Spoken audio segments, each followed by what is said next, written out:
You are listening to the new man beyond the macho jerk and the new age wimp.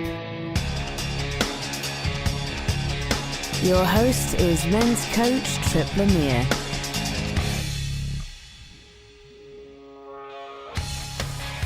Do you let one negative thing ruin your day instead of appreciating the thousands of positive things that went right? If gratitude's so helpful, then why is it so difficult to practice? And how do you get a bass player off of your front porch? Human guinea pig and best-selling author AJ Jacobs returns to discuss what he's learned from his latest long-term experiment. This time, he set out to explore what will make him less grouchy. And it all starts with a simple cup of coffee.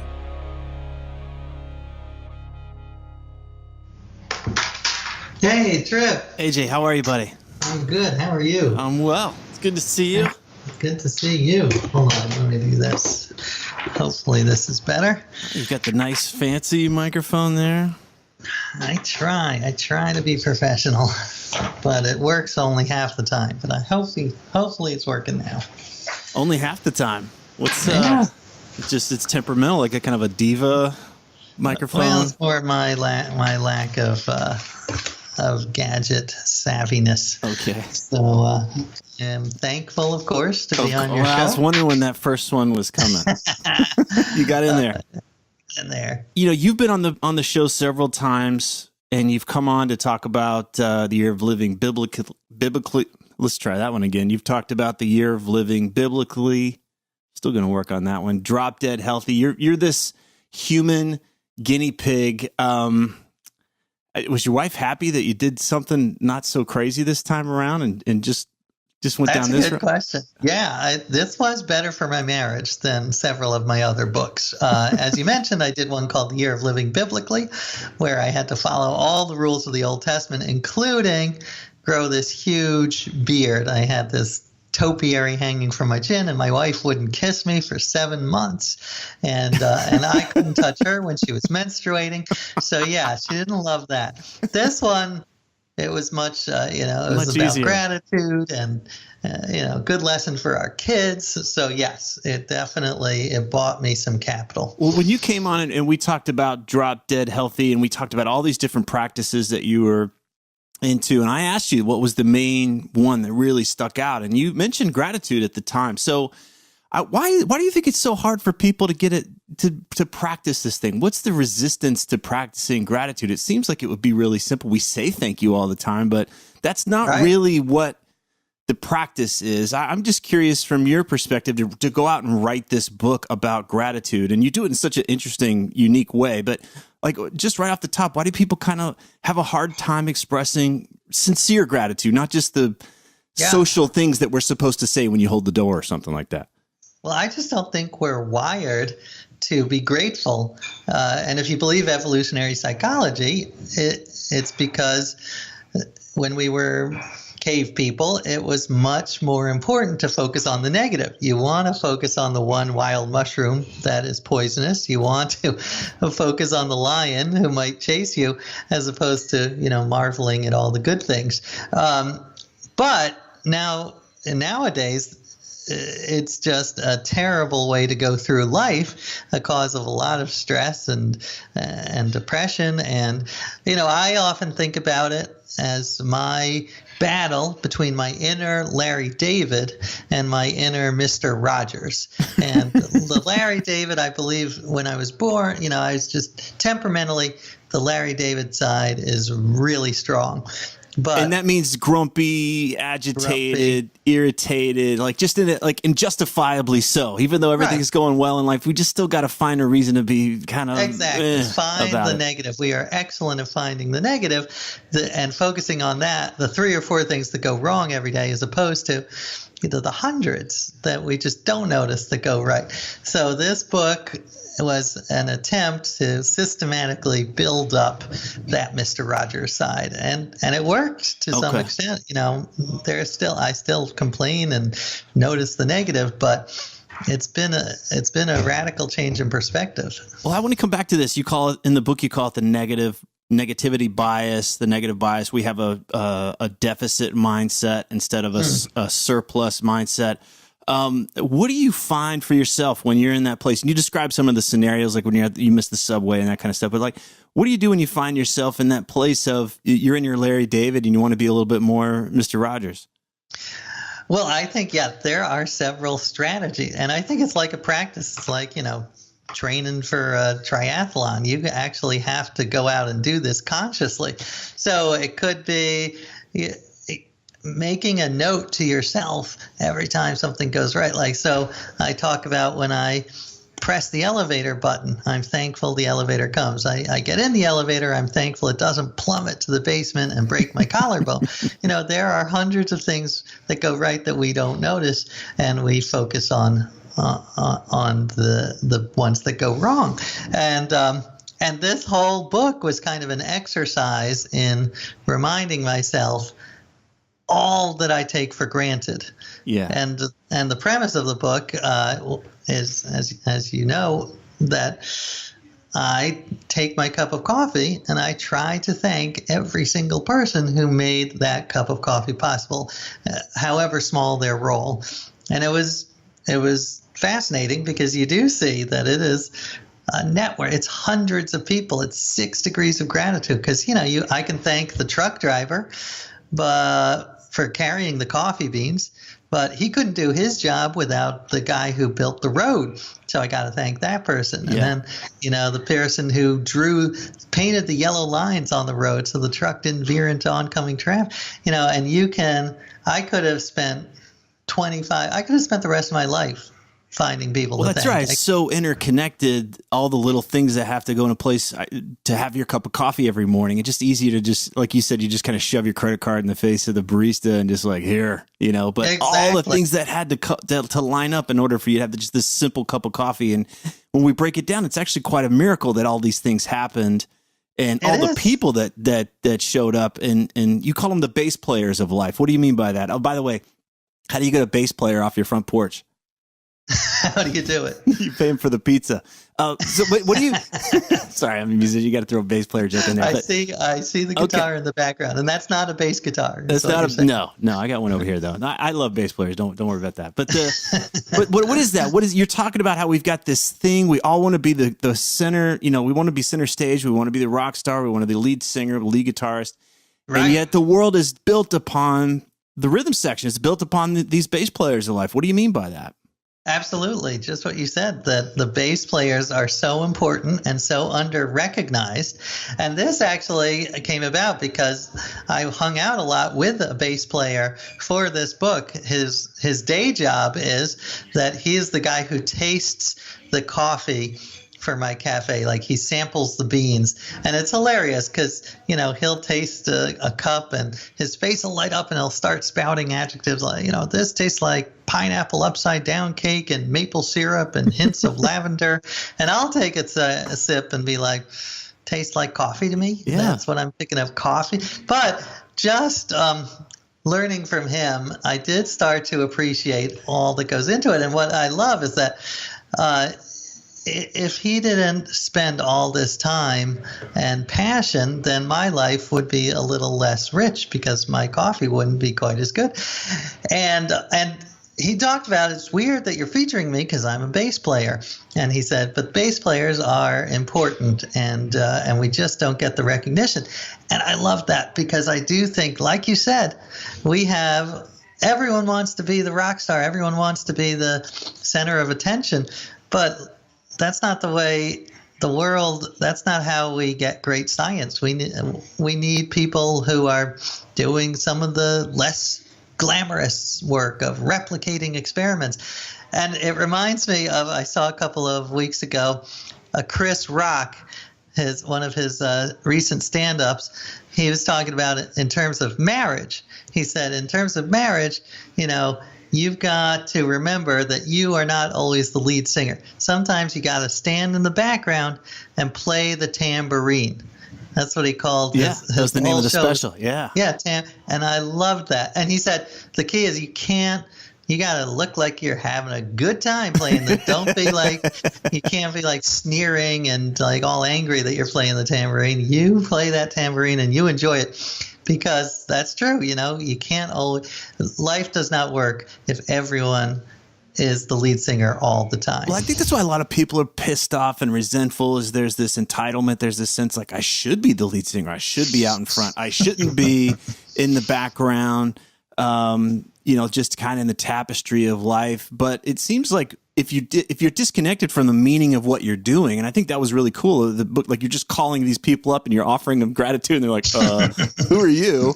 But it's like they're not even really connected to the meaning that they provide. But is really, or are we getting a recipe here? And I know the Buddhists have been on the track for this for our lives. Like the more you get over yourself, the more enjoyment you start to have, and the more you start to see how you're interconnected and you're contributing to one another. Even if it's just, we're in the coffee business, big deal, right? But no, it means a lot to people if I can really connect to it.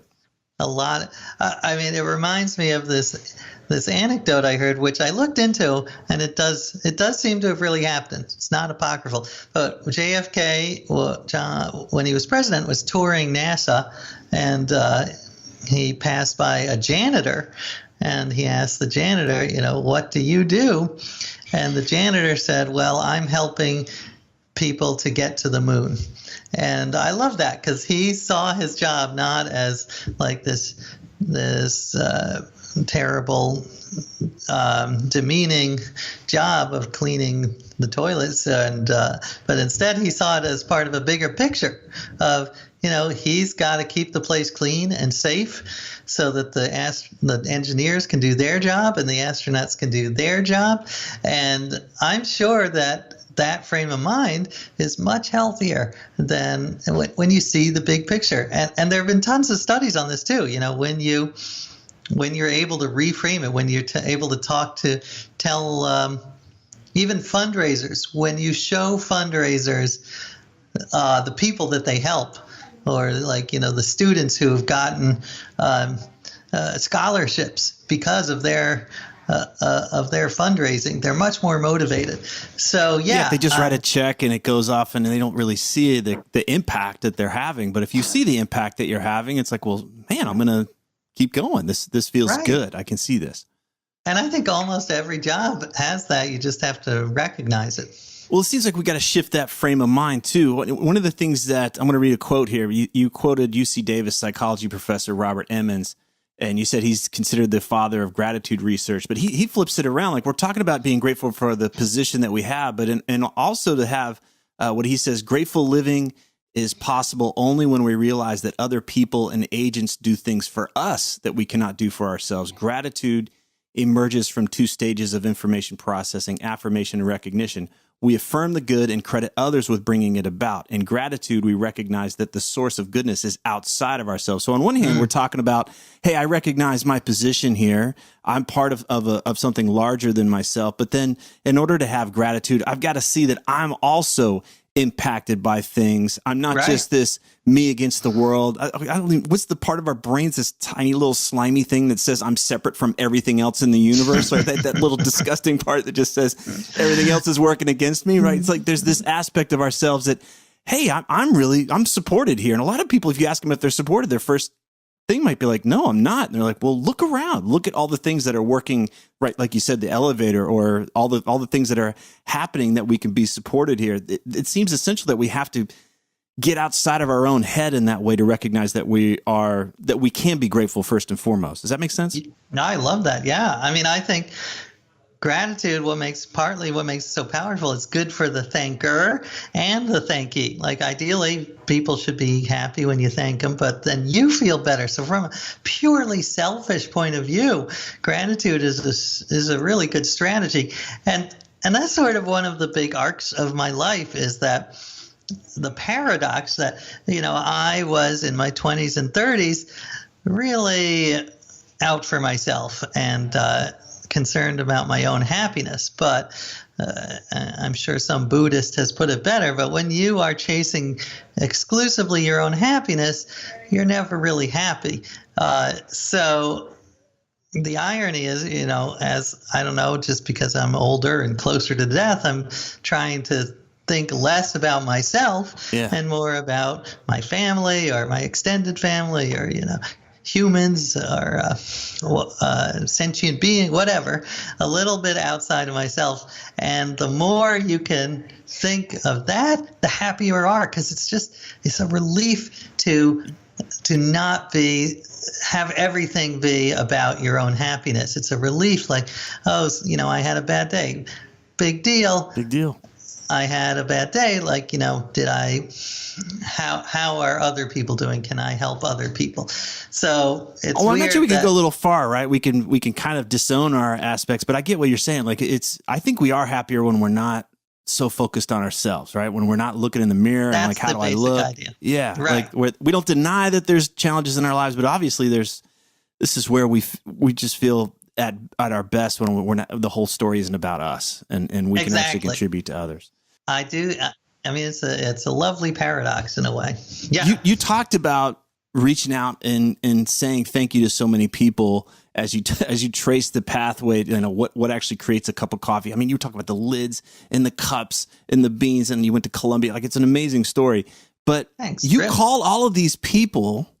I caught the gratitude there. But you called all of these people. Was it hard for them to accept the gratitude? Like, when I say thank you, I really mean it. A lot of times you brush it off. People say thank you to me. I just brushed it off. It's this thing of like, I don't know what to do with gratitude. Was it? Well, it is funny. You got a mixed reaction because, like you said, I would sometimes visit people to thank them. I would cold call them or email them. And some of them were like, what's going on? Like, is this a pyramid scheme? What are you trying to sell me? And I'm like, no. But I will say the majority of people were surprised, but in a pleasant way. Like, I remember calling the woman who did pest control for the coffee bean warehouse. And I said, I know this sounds a little strange, but I just want to thank you for keeping the bugs out of my coffee. And she was like, well, that is strange, but you know what? That made my day. And I felt it was like an anti-crank phone call. It was like penance for all of the obnoxious crank phone calls I made in high school to like make fun of my principal. And I think that there was just a study like 2 weeks ago that said we generally overestimate how awkward it's going to be to thank people and underestimate how much it will mean to them. So my thought is, it's going to be a little tiny bit awkward, but it's worth it. Give it a shot. Yeah. I like that you had that sense of like, let's go in there anyway. There's been times where I'm checking out at the grocery store and the cashier is just like, she's just a radiant person. Like, it's like, wow, I'm in a different mood because of who this person is, but I'll keep that to myself. I'll just walk out and I'm like, man, I should have thanked her for that because she just brightened my whole day. I just changed my whole mood. It's like to not give the gratitude feels bad. Like it has a net negative effect of when we don't, or at least when I don't share. It's like, I like that. That doesn't feel good. It feels like, I didn't give this gift and now I'm going to hold this burden kind of thing. So it's like, it feels good to just be like, wow, thank you. You made my day. You just totally lit my whole day up. So thanks so much for that. I love that. Yeah. I want to get to this part because there's another thread here, which is what happens when we get curious, right? If we're so self-absorbed and all we can think about is what's not going right or what's missing in life, we don't get to take into account what goes into the things that are in our life, like just this simple cup of coffee that we have every morning. And I'm just curious how that impacted you to start to see all the mechanisms, even like the logo on the cup and what it took to how the jacket was made and where it was, how it was in the Modern Museum of Art, like all of this stuff that we just blindly go through life doing. And you started to research the lid, like it was the Tesla of lids that was on your cup of coffee, like everything. But there's something that happens when you slow down and you start to appreciate what goes into something so simple that we have another experience of it. Can you talk about how your experience of a cup of coffee is different now than it was before? Absolutely. And I think you put it very well. It's just this idea of noticing the thousands of little hidden masterpieces all around us. And, I thanked not just the coffee makers, but I needed the cup to have my coffee, so I thanked the cup makers, and then the little cardboard sleeve on the coffee, which I learned has a name. That's Zarf, Z-A-R-F is the name of, and there were ancient Zarfs in like China made of gold and tortoiseshell. Oh, we got to step it up. We got to step up our Zarf game. And it also, I think that's more like environmentally sound, like a recyclable Zarf. You need a gold Zarf, yeah. Yeah. But I interviewed the guy who created the modern Zarf, and it was a wonderful story. He was just picking up his daughter from school, and the coffee he got at a takeout was too hot, so he spilled it, and then he's like, "This has got to stop." Yeah. And he created the Zarf, and I just love that if you look around, everything I'm looking now at the desk lamp, and it's got this on-off switch, which has like a little indentation for my thumb. It's not like a flat. And someone thought about that, and someone, came up with like 8 different designs. And it just makes me happy to know that there are all these people putting passion and thought into everything we do. And it makes you take things less for granted. I guess, life's not as mundane as it may appear. It reminds me, this was years ago, I went on a date with this gal, and it wasn't much of a date. I don't remember anything about the date other than we went back to her place, and we walk in, and she's got all these paintings everywhere that she's working on. They're all of Beatles, not John, Paul, George, and Ringo, but actual Beatles. And they're beautiful, these large Beatles and the iridescent colors and everything. And I just remember I saw her differently. I was like, wow, that she saw this beauty and she was interpreting it in such a way. So I just had a whole new appreciation for her. And when she revealed that this is what she does with her time. And I love that story. Yeah, well, so it's like you get out of that mundane. You can judge things to be mundane, but then you really take a look and you get to know them, and you start to see how brilliant they are and how extraordinary they are. And I mean, it's related to one of the lessons I talk about in the book, which is just look up from your cell phone, from your smartphone, because that first day when I was waiting online for my coffee, I said to myself, part of being grateful is observing and appreciating what's in front of us. And so I did the shocking thing of removing my eyes from my iPhone screen and looking around. And I was like, oh, well, look, that light bulb is kind of indigo colored. Isn't that lovely? And, I think that I'm not a Luddite. I do love my iPhone, but I also think that looking at it for 80% of the day is not good for your health. Yeah, I agree. Well, I love the book. It's a much shorter book than you've written in the past, and just really direct. And I just love going on a ride. There were things that I drink coffee every day too, but I didn't have an appreciation for what goes into coffee. But just then, just the basics of what it goes into a cup. You wouldn't think that stuff was interesting, but it was one of those like, well, I got to keep seeing where this goes. And you go to Colombia and you talk to the guys that grow it. So I thought it was really fascinating. You always have great angles on things. I know if you're going to write about coffee, it's going to be really interesting and it's going to be fun at the same time. So and it's not really about coffee, right? But it's all about the things we talked about here. So where do we learn more? I know it's going to be on Amazon. Is there any place else you want us to go if we're going to learn more about the book? Sure, Amazon. I mean, I love my independent bookstores, so if you actually want to go out and buy it at a bookstore, that's fine. But it's also on Kindle, and actually, I'm doing this little I don't know what you call it, like a little project where I am writing 1,000 handwritten thank you notes to anyone who has read my books. So, and it's been hilarious and delightful and strange because I have a form on my website. It's ajjacobs.com/thanks. So if you go on there and just fill in your name and snail mail address and any message you want me to write, I will write a handwritten note on paper and send it to you. And that has been both a pain in the ass, but also a complete joy because I get to read all of these interesting people and their comments. So anyway, I'm I'm doing that. I'm pretty much at 1,000, but I'm going to extend it to more. So if you want to do that, I'd be happy to send you a handwritten note. All right, ajjacobs.com/thanks. Yeah. Is that correct? Exactly. All right. And the book is Thanks 1,000. That's it. Yep. Get out there, check it out. AJ, great to talk to you again. Thanks so much, man. Well, thank you. All right, hold on. I learned it. I'm grateful that you There came you and go. talked again. Yes. That is, now I feel it. Yes, I am full of gratitude for you as well. You're feeling it. Okay. If these interviews are helping you, then please visit The New Man on iTunes and leave us a positive review so others can discover the show more easily. Thanks for listening.